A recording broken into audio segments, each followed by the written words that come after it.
আসসালামু আলাইকুম।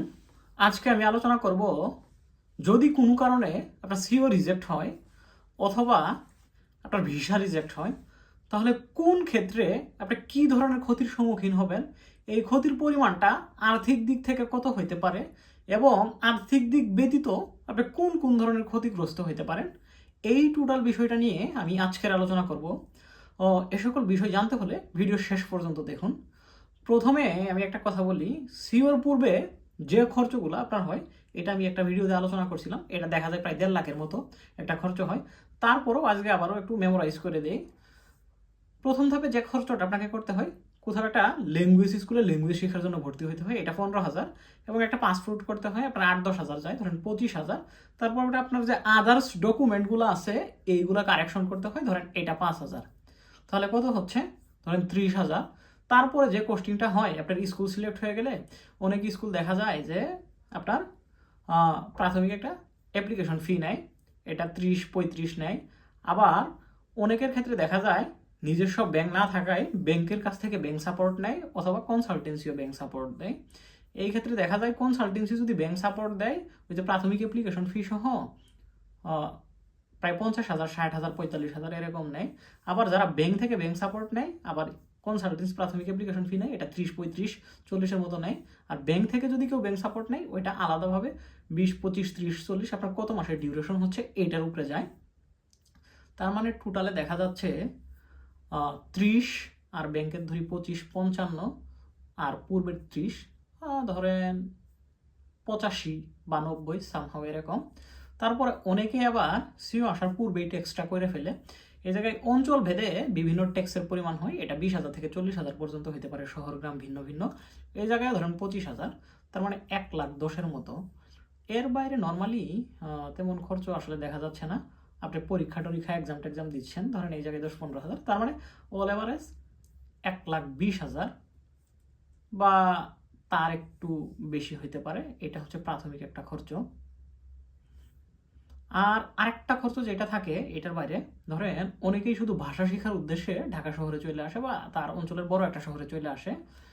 সে শুধু ভাষা শেখার জন্যই আসছে, দেখা যায় 6 মাস, 7 মাস, 1 বছর বা আরও একটু উপরে থাকতে হয়। মিনিমাম 7-8 হাজার টাকা মান্থলি যায় বা আরও উপরে যায়, 10,000ও যায় অনেকের ক্ষেত্রে, বা আরও একটু উপরেও যেতে পারে।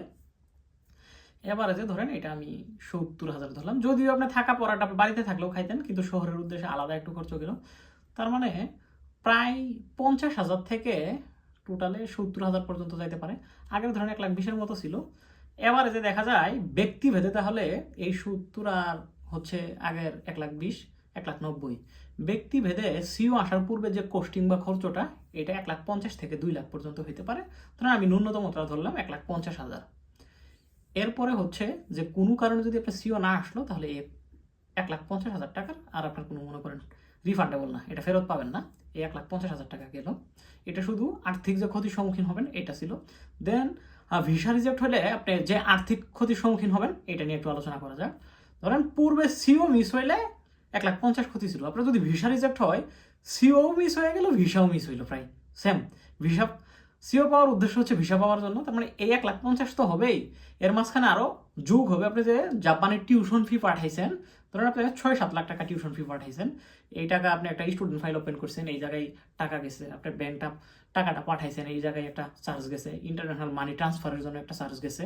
তারপর আপনার সিও যে পাঠাইছে এই ডকুমেন্ট পাঠানোর জন্য ট্রান্সফারের জন্য একটা এজেন্সি চার্জ গেছে। তাছাড়া আপনি তখন এডমিশন হয়েছেন ল্যাঙ্গুয়েজ স্কুলে, যদি আপনার কোনো কারণে ভিসা মিস হয়, দেখা যায় আপনার যদি ল্যাঙ্গুয়েজ স্কুলের এডমিশন ফিটা 30-40-50 থাকে, মেজরিটি কাকুর ক্ষেত্রেই দেখা যায় আপনাকে সেই এডমিশন ফিটা আপনাকে তারা ট্রান্সফার করবে না। যদিও মনে করেন টিউশন ফি ট্রান্সফার করতে পারে, কিন্তু করতে পারে বলতে করবে, কিন্তু এডমিশন ফিটা বেশিরভাগ স্কুলই আপনাকে আর রিফান্ড করে দিবে না। তার মানে যদি 20,000 হয় ওই জায়গায় 20,000 লস, যদি 30,000 হয় 30,000 লস, 50,000 হলে 50,000 লস। তার মানে ধরেন 30-40 ধরলাম আমি, আগের ছিল 1.5 লাখ, এখন হচ্ছে 40, কত হইল 1,90,000। তারপরে হচ্ছে আপনার স্টুডেন্ট ফাইল করছেন, আপনার করছেন, স্টুডেন্ট ফাইল করা কত গেছে, ধরেন 5-10,000, ব্যাংকে পাঠাইছেন, এটার একটা চার্জ ছিল 10-15,000। এই জায়গায় আবার দেখা যাবে আপনার 30-40,000 টাকা যাইতেছে, তার মানে প্রায় 2,20,000 মতো। আপনার যদি ভিসা রিজেক্ট হয় এটা আনুমানিক দেখা যাবে আপনার। আরও একটা বিষয় হচ্ছে বলি, এই 2,20,000 তো গেলই, এই টাকাটা আপনি পাঠাইছেন এবং ফেরত পাওয়া প্রায় দেখা যায় 2 সপ্তাহ থেকে 2 মাস বা এর উপরে লেগে যেতে পারে। এখন ফিনান্সিয়াল দিকটা বা আর্থিক দিকটা ক্ষতির দিক থেকে বিবেচনা করলে যদি আপনার সিও মিস হয় এটা 1.5 লাখ, আর যদি ভিসা মিস হয় তাহলে এটা দেখা যাচ্ছে প্রায় 2 lakh plus, minimum 2 lakh plus যাবে, 2.5 লাখের মতো একটা টাকার আপনি ক্ষতির সম্মুখীন হবেন যদি ভিসা রিজেক্ট হয়।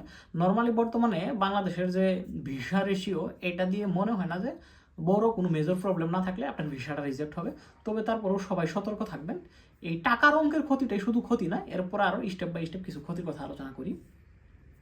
সিও মিস হলে যে ধরনের ক্ষতির সম্মুখীন হবেন আপনি ধরেন দীর্ঘ 1 বছর তো মিনিমাম অপেক্ষা করতে হয়, 5-6 মাস, 4 মাস, 3 মাস ভাষা শেখা লাগলেও ভিসা প্রসেসিং সহ দেখা যায় যে প্রায় 1 বছরের মতো একটা সময় আপনার যাচ্ছে।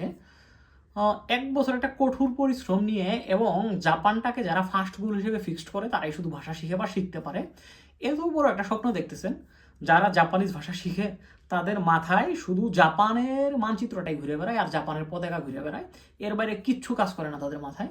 আপনি এই এত দিন থেকে একটা স্বপ্ন লালন করতেছেন জাপান আসবেন, এর মাঝে আপনার কোনো কিছুর অনুভূতি আসক্তি কাজে দেয়নি, শুধু এই জাপান জাপান থিঙ্কিং করতেছেন। আপনার আনফরচুনেটলি আল্লাহ না করুক সিও রিজেক্ট হয়ে গেছে। আপনি মানসিকভাবে এতটা ডিপ্রেশনে যাবেন যেটা কল্পনা করার মতো না। এটার একটা উদাহরণ হচ্ছে আপনারা যারা সিওর জন্য অপেক্ষা করতেছেন, আপনাদের কাছে হয়তো বা মনে হচ্ছে প্রতিটা দিন যেন 1 বছর পার হচ্ছে।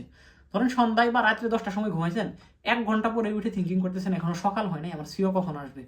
মানে সিওর জন্য অপেক্ষাটাই যদি আপনার এতটা মনে করেন দীর্ঘ হয়, যদি সিও রিজেক্ট হয় এই কষ্টটা আরও পাহাড় পরিমাণ বা এর থেকেও বেশি হয়ে যাবে। মানসিক থেকে ডিপ্রেশনে চলে যাবেন। বাড়িতে গ্রামে যদি যারা থাকেন, প্রত্যন্ত অঞ্চলে বিশেষ করে গ্রামের আশেপাশের লোকজন টক্সিক হয়, আপনি বাড়িতে যাইতে পারবেন না। দীর্ঘদিন থেকে যেহেতু এক জায়গায় আসার জন্য অপেক্ষা করতেছেন, অনেকের ফ্যামিলিও আবার সেভাবে সাপোর্ট দেয় না, ফ্যামিলির কাছ থেকেও নানান ধরনের কথা শুনতে হয়। এই নানান ধরনের কাজগুলো আপনার সাথে হবে। তবে সবাই আল্লাহ আল্লাহ করেন যেন সবার সিও আসে। ইভেন যদি ভিসা রিজেক্ট হয়, এরপরে আরও যে সম্মুখীন হবেন, এই যে আপনার ধরেন কেউ অনেকেই রেডি টাকা থাকে না, জমি বিক্রি করে টাকা দেয়, জমি লিজ রেখে টাকা দেয়, অনেকে আবার লোন করেও টাকা দেয়। টাকাটা টিউশন ফিটা পাঠাইছেন, আপনার জাপান চলে আসলে একটা বিষয় ছিল আপনার টাকা দিতে পারেন বা না দিতে পারেন, আপনার স্বপ্ন এটা পূর্ণ হয়েছে, আপনি পড়ালেখার উদ্দেশ্যে জাপান চলে আসছেন, কিন্তু আপনার টিউশন ফিটা জাপানে পাঠিয়ে দিয়েছেন, কিন্তু আপনার যাইতে পারতেছেন না, ভিসা রিজেক্ট হয়ে গেছে। এই টাকাটা ওই জায়গায় আপনার ঝুলে আছে। যদি প্রপার টাকা সবও ফিরে পান, তারপরও কত বড় একটা মানসিক চাপ যাবে আপনার উপরে থিঙ্ক করছেন। এখন আপনার অঞ্চল থেকেও সবাই জানে যে আপনার টাকা পয়সাও দিয়ে দিচ্ছেন। বেশিরভাগ ক্ষেত্রে আশেপাশের লোক দেখা যায় যে মিডল ইস্টে যায়, টাকা দেওয়া মানে ভিসা হয়ে যাওয়া, কিন্তু আপনার ক্ষেত্রে বিষয়টা কিন্তু তা হচ্ছে না, বিষয়টা কিন্তু পরে হচ্ছে। এই বিষয়টা আসলে যে এই অভিজ্ঞতার সম্মুখীন না হবে প্রপার পুরাটা আসলে বুঝতে পারবে না। তবে যদি একটু থিঙ্কিং করেন আপনার উপর দিয়ে মানসিক কী পরিমাণ প্রেশার যাবে, তখন এটা চিন্তা করতে পারবেন যে ভিসা যদি না হয় তাহলে কি একটা চাপ যাবে। সো সবাই মনে করেন নিজের উপরে থাকে ওই যে ল্যাঙ্গুয়েজ শেখাটা, আর মোটামুটি বাকিটা ভিসার ক্ষেত্রে ডকুমেন্ট ঠিকঠাক করে আল্লাহর উপরে ছেড়ে দেন। আল্লাহ ভরসা, আল্লাহ যদি আপনার রিজিকে জাপান রাখে অবশ্যই আসবেন। তবে আগেই যথেষ্ট প্যানিক করা যাবে না। এখন রিজিকে যেটা রাখছে ওইটাই হবে। ভিডিওটা শেষ পর্যন্ত দেখার জন্য ধন্যবাদ। আসসালামু আলাইকুম। যদি কেউ ইউটিউব থেকে দেখেন, সাবস্ক্রাইব করে না থাকেন তাহলে সাবস্ক্রাইব করবেন, ফেসবুক থেকে দেখলে ফলো দিয়ে রাখবেন। যারা তথ্যবহুল জাপানের ভিডিও দেখতে চান অবশ্যই সাথে থাকবেন।